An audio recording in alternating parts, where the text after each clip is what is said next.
Welcome to the channel. We invite you to watch our news today. Prince Harry and Meghan Markle kicked out of the house.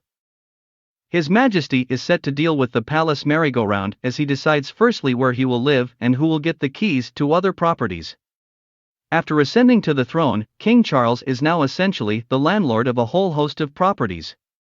Buckingham Palace is the traditional headquarters of the monarch and was first acquired by King Charles II as far back as 1761. But it is understood the new king is not a fan of the vast palace and may simply use it as an office. He is believed to be very keen on using Clarence House, which has served as his official residence since 2003, as his home. While he could use Buckingham Palace for work and banquets, receptions and investitures, Clarence House may still function as his London residence. But as he mulls over where to call home, other royals will be waiting to know which residences they can take up. It is thought the shuffle could see Prince Andrew turfed out of the Royal Lodge, a Grade 2 listed home in Windsor Great Park. The disgraced Duke has lived in the 30-room house since flogging Sunninghill Park in 2007. Meanwhile, the Duke and Duchess of Sussex could be booted out of Frogmore Cottage following their permanent move to the US.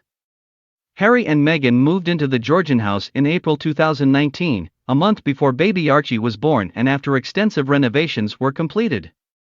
Their 5-bedroom property, a gift from the Queen, was said to have required a substantial overhaul before they were able to move in, including new heating, wiring, and utilities.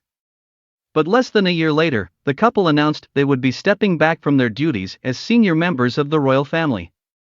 They spent 6 weeks in Canada between November 2019 and January 2020 before settling down in the US. Harry and Meghan splashed out more than £11.5 million on a beautiful mansion in the Montecito neighborhood in Santa Barbara, California, in June 2020. King Charles must also decide what to do with other royal residences dotted throughout the country, including Sandringham, Highgrove House, and Windsor Castle. There is the option that the king could use Sandringham regularly like his mother did. The Queen often spent time there over Christmas and used it as a winter holiday home, but there is speculation King Charles may not rely as heavily on the stunning mansion for getaways due to his fondness for his own holiday home.